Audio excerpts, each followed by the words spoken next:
Hello' student, এই ভিডিঅ'টোত মই যোৱাকালি অৰ্থাৎ 25/6/2026 তাৰিখে মাজুলী জিলাত অনুষ্ঠিত হৈ যোৱা ক্লাছ 10ৰ ফাৰ্ষ্ট ইউনিট টেষ্ট 2026ৰ জেনেৰেল মেথছৰ কুৱেশ্যন পেপাৰখন ছল্ভ কৰিবলৈ লৈছোঁ। খুব এখন সুন্দৰ প্ৰশ্ন কাকত হয়। তো যিবিলাক ডিষ্ট্ৰিক্টত এতিয়াও মেথছৰ এক্সাম হোৱা নাই তেওঁলোকৰ বাবে যথেষ্ট হেল্পফুল হ'ব ভিডিঅ'টো। চ' সম্পূৰ্ণ ভিডিঅ'টো চাবা স্কিপ নকৰাকৈ, আৰু মাজুলী ডিষ্ট্ৰিক্টৰ ষ্টুডেণ্টসকলে চেক কৰি ল'বা তোমালোকৰ এনচাৰসমূহ কিমানখিনি শুদ্ধ হ'ল। মই ইতিমধ্যে মেথছৰ কুৱেশ্যন পেপাৰ সলিউশ্যন ভিডিঅ' দিছোঁ মোৰ চেনেলত, যদি চোৱা নাই তোমালোকে চাব পাৰিবা, ডেছক্ৰিপশ্যনত লিংকটো দি দিছোঁ। তো আহা তেতিয়াহ'লে সময় নষ্ট নকৰি কুৱেশ্যন পেপাৰখন ডিছকাছ কৰোঁ। কুৱেশ্যন পেপাৰখনৰ ক অংকত 20টা MCQ দিছে, তাৰে 1 নম্বৰটো দিছে যদি -3m-n into -3m equal -3m-7 হয় তেন্তে mৰ মান হ'ব। ইয়াত আমি সূচকীয় বিধি প্ৰয়োগ কৰিছোঁ a⁻m into a⁻n equal a⁻m+n। তো সেইটো হিচাপত আমি লিখি ল'লোঁ m-1 প্লাছ -5 ইজুকেল -7, আৰু ইয়াৰ পিছত -1 -5 মিলি -6 হ'ল, আৰু শেষত আমি মৰ মানটো পালোঁ -7ৰ পৰা 6 গ'লে -1। গতিকে দেখা গ'ল যে ইয়াত আমাৰ শুদ্ধ অপশ্যনটো হৈছে option B -1। Next question number 2ত দিছে তলৰ কোনযোৰ সদৃশ অপৰিমেয় সংখ্যা। ইয়াত প্ৰথমতে অপশ্যন এইটো কৈছিলোঁ √8 ইনটু √10, তাৰ পৰা পালোঁ আমি 2 ইনটু √2 ইনটু √10। এইটো সদৃশ পৰিমেয় সংখ্যা নহয়। নেক্সট অপশ্যন বিটো চালোঁ, ইয়াত √3 আৰু √12 দিছিলে, আমি শেষত √3 আৰু √12ৰ পৰা পালোঁ √3 2 ইনটু √3, ইয়াত √3 মিলি গ'ল, গতিকে এইটো সদৃশ পৰিমেয় সংখ্যা হ'ব। এইটো পাই যোৱাৰ পিছত আমি নেক্সট অপশ্যন চি আৰু অপশ্যন ডিটো নাচালেও হ'ব। গতিকে ইয়াত দিয়া অপশ্যনৰ ভিতৰত শুদ্ধ অপশ্যনটো হৈছে option B √3 √12। Next question number 3 দিছে 72 আৰু 120ৰ সংখ্যা দুটাৰ লসাগু আৰু গসাউৰ পূৰণফল। আমি জানো যে লসাগু ইনটু গসাউ ইজুকেল সংখ্যা দুটাৰ পূৰণফল। এতিয়া সংখ্যা দুটা আছিলে 72 আৰু 120, এই দুটা পূৰণ কৰি দিলোঁ, শেষত আমি কিমান পালোঁ 8640। গতিকে ইয়াত আমাৰ শুদ্ধ অপশ্যনটো হৈছে অপশ্যন এ 8640। কুৱেশ্যন নম্বৰ 4 দিছে যদি 3 আৰু -1/3 বহুপদ fx equal 28x³ -5x² -11x -3 দুটা শূন্য হয় তেন্তে তৃতীয় শূন্যটো হ'ব। আমি বহুপদ ৰাশিটোৰ শূন্যকেইটা ধৰিলোঁ ক্ৰমে আলফা, বিটা আৰু গামা। আলফা আৰু বিটাৰ মান বহাই দিলোঁ সমীকৰণটো, আৰু শেষত আমি ইয়াত গামাৰ মান অৰ্থাৎ তৃতীয় শূন্যটো পালোঁ -1। গতিকে দেখা গ'ল যে উক্ত বহুপদ ৰাশিটোৰ তৃতীয় শূন্যটো হৈছে অপশ্যন চি -1। কুৱেশ্যন নম্বৰ 5টোত দিছে p equal 2² into 3, q equal 2m into 3² আৰু r ইজুকেল 2³ ইনটু 30, তেন্তে p, q আৰু r ৰ লসাগু হ'ব 2⁴ 3² ইনটু 5, তেন্তে মৰ মান হ'ব। এই ক্ষেত্ৰত উক্ত বহুপদ ৰাশিটোৰ সৰ্বোচ্চ ঘাতে হ'ব m আৰু nৰ মান। ইয়াত মৰ সৰ্বোচ্চ ঘাত হ'ব 4 আৰু nৰ সৰ্বোচ্চ ঘাত হ'ব 3। গতিকে এই ক্ষেত্ৰত আমাৰ শুদ্ধ অপশ্যনটো হ'ব অপশ্যন চি 4 আৰু 3। নেক্সট কুৱেশ্যন নম্বৰ 6ত দিছে √27ৰ লগত আটাইতকৈ সৰু কি সংখ্যা পূৰণ কৰিলে পূৰণফলটো পৰিমেয় সংখ্যা হ'ব। √27 মানে হৈছে তিনিটা পূৰণ। তো এতিয়া ৰুট অভাৰ উঠিবলৈ হ'লে আৰু এটা 3 লাগিব, অৰ্থাৎ √3 আৰু এটা লাগিব, তেতিয়া আমি দুটা 3 পাম, আৰু 3 3 গুণ 9 হ'ব, 9টো এটা পৰিমেয় হ'ব। গতিকে √27ৰ লগত আৰু এটা √3 পূৰণ কৰিব লাগিব। গতিকে ইয়াত দেখা গ'ল যে আমাৰ শুদ্ধ অপশ্যনটো হৈছে অপশ্যন বি √3। কুৱেশ্যন নম্বৰ 7ত দিছে তলৰ উক্তিকেইটা বিবেচনা কৰা। ইয়াত 3টা উক্তি দিছে। প্ৰথমটো দিছে প্ৰদত্ত সংখ্যা এটাৰ উৎপাদকৰ সংখ্যা নিৰ্দিষ্ট, এইটো সত্য হয়। আৰু 2 নম্বৰ যিটো উক্তি দিছে এইটো উক্তিটো সত্য হয়। আৰু 3 নম্বৰ যিটো উক্তি দিছে 8² আৰু 7² মাজত 16টা স্বাভাৱিক সংখ্যা পোৱা যায়, এইটো অসত্য, কাৰণ 14টাহে পোৱা যাব। গতিকে ইয়াত শুদ্ধ অপশ্যনটো হ'ব অপশ্যন বি 1 সত্য, 2 সত্য আৰু 3 অসত্য। নেক্সট কুৱেশ্যন নম্বৰ 8টোত দিছে যদি angle A equal angle D, angle B equal angle E আৰু এ বি সমান ডি, তেন্তে triangle A B C perpendicular triangle D E এফৰ চৰ্ত হ'ব। ইয়াত ত্ৰিভুজ এ বি চি আৰু ডি ই এফৰ ক্ষেত্ৰত দেখা যায় ইয়াৰ এ বি আৰু ডি বাহুটো সমান, লগতে এ কোণটো আৰু ডি কোণটো, বি কোণটো আৰু ই কোণটো সমান, অৰ্থাৎ ইহঁতৰ দুটা কোণ সমান আৰু সিহঁতৰ সংলগ্ন বাহু সমান। গতিকে ইয়াত চৰ্তটো হ'ব কোণ বাহু কোণ বা ASA অৰ্থাৎ angle side angle. So' here the correct option is option B ASA। Next question number 9ত দিছে যদি fx equal x³ -2x² plus qx - r বহুপদৰ শূন্য দুটাৰ যোগফল শূন্য হয় তেন্তে তলৰ কোনটো সত্য। ইয়াত বহুপদ ৰাশিটোৰ শূন্য তিনিটা ধৰি ল'লোঁ ক্ৰমে আলফা আলফা বিটা। এতিয়া শূন্যকেইটাৰ যোগফল আমি কৰি ল'লোঁ, এইটো কিমান পালোঁ বিটা ইজুকেল 2 আৰু এতিয়া fxত xৰ জেগাত 2ৰ মানটো বহুৱাই দিলোঁ fx বহুপদ ৰাশিটোৰ প্ৰতিটোতে xৰ জেগাত 2 বহুৱাই দিলোঁ আৰু শেষত আমি ইয়াত rৰ মানটো কিমান পালোঁ টুৱাইচ কিউ গতিকে দেখা গ'ল যে ইয়াত আমাৰ শুদ্ধ অপশ্যনটো হৈছে option B r = twice Q number 10ত আমাক 4টা পদ দিছে তাৰ ভিতৰত কোনটো বহুপদ আমি ক'ব লাগে ইয়াত অপশ্যন বি আৰু ডি দিছে এইকেইটা কেতিয়াও বহুপদ ৰাশি নহয় কাৰণ বহুপদ হ'বলৈ হ'লে চলকৰ ঘাতবোৰ অখণ্ড সংখ্যা হ'ব লাগিব ইয়াত মাইনাছত থাকিব গতিকে a আৰু c ৰ ভিতৰত বহুপদ ৰাশিটো হ'ব option C √2x³ + √28x² - 3 next question number 11টো দিছে ত্ৰিভুজ ABCত AB আৰু AC ৰ বাহুৰ ওপৰত D আৰু E দুটা বিন্দু যাতে DE সমান্তৰাল BC যদি AD = x AE = x + 2 BD = x - 2 আৰু CE =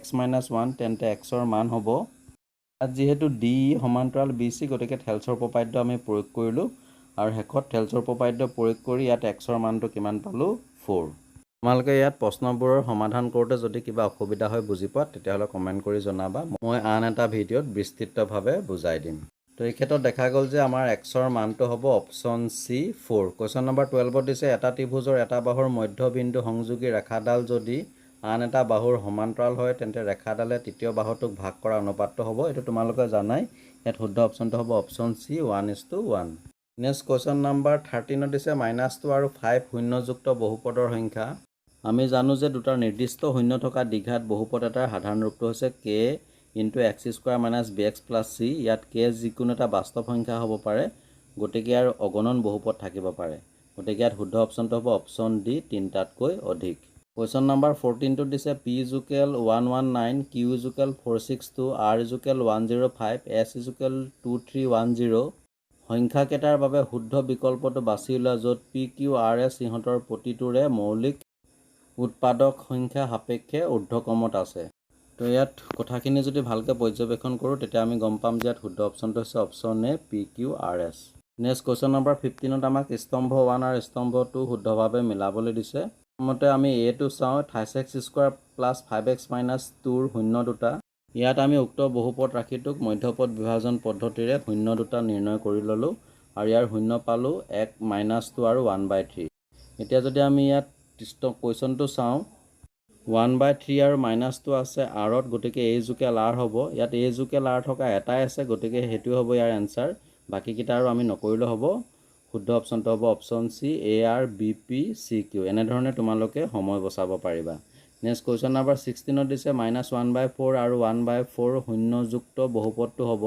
ইয়াত ধৰি ল'লোঁ শূন্য দুটা ক্ৰমে আলফা = -4 আৰু বিটা = 1/4 এতিয়া আলফা + বিটাৰ মানটো পালোঁ 0 আৰু আলফা × বিটা মানে শূন্য দুটাৰ পূৰণফল পালোঁ -1/16 এতিয়া বহুপদৰ সূত্ৰ আমি ইয়াত প্ৰয়োগ কৰিলোঁ আলফা + বিটাৰ জেগাত বহাই দিলোঁ 0 আৰু আলফা × বিটাৰ জেগাত বহাই দিলোঁ -1/16 এতিয়া k ৰ মানটো যদি আমি 16 ধৰি লওঁ শেষত বহুপদ ৰাশিটো পালোঁ 16x² - 1 ইয়াতে আমাৰ শুদ্ধ অপশ্যনটো হ'ব option C 16x² - 1 next question number 17ত দিছে যদি এডাল ৰেখাই ত্ৰিভুজ PQR ৰ PQ আৰু PR বাহু ক্ৰমে M আৰু N বিন্দুত এনেদৰে ছেদ কৰে যাতে MN সমান্তৰাল QR হয় তেন্তে তলৰ কোনটো সত্য তো ইয়াত যিহেতু MN সমান্তৰাল QR হয় গতিকে থেলছৰ উপপাদ্যটো ইয়াত প্ৰযোজ্য হ'ব গতিকে থেলছৰ সূত্ৰ প্ৰয়োগ কৰি এই প্ৰশ্নটোৰ উপযুক্ত অপশ্যনটো আমি নিৰ্ণয় কৰিব পাৰোঁ আৰু সেই অপশ্যনটো হৈছে অপশ্যন বি PM/PQ = PN/PR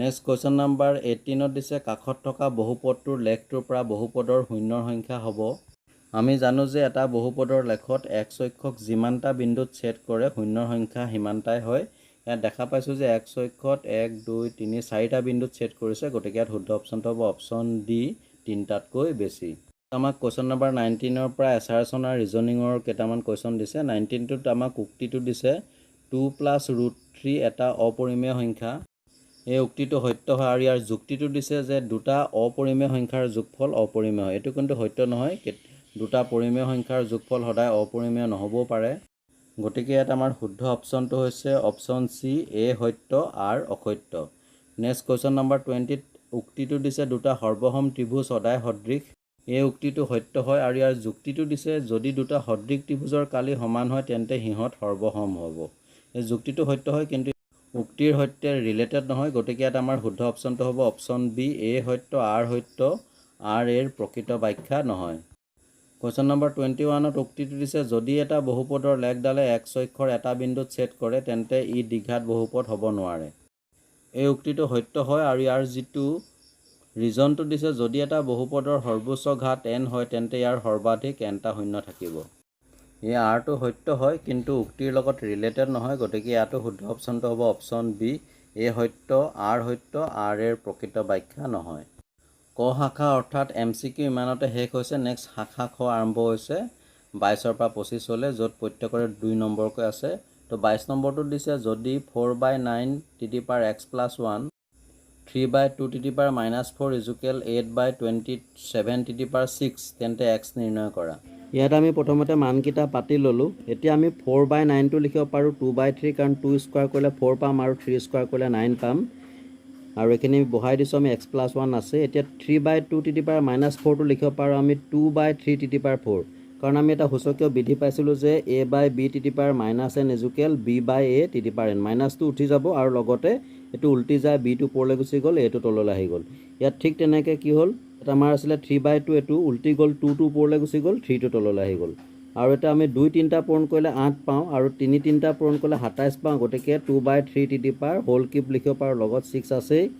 এতিয়া আমি পূৰণ কৰিবলৈ 2x প্লাছ 2 গুণ 2 হ'ব আৰু ইয়াত কি হ'ব 3 6 গুণ কিমান হ'ব 18।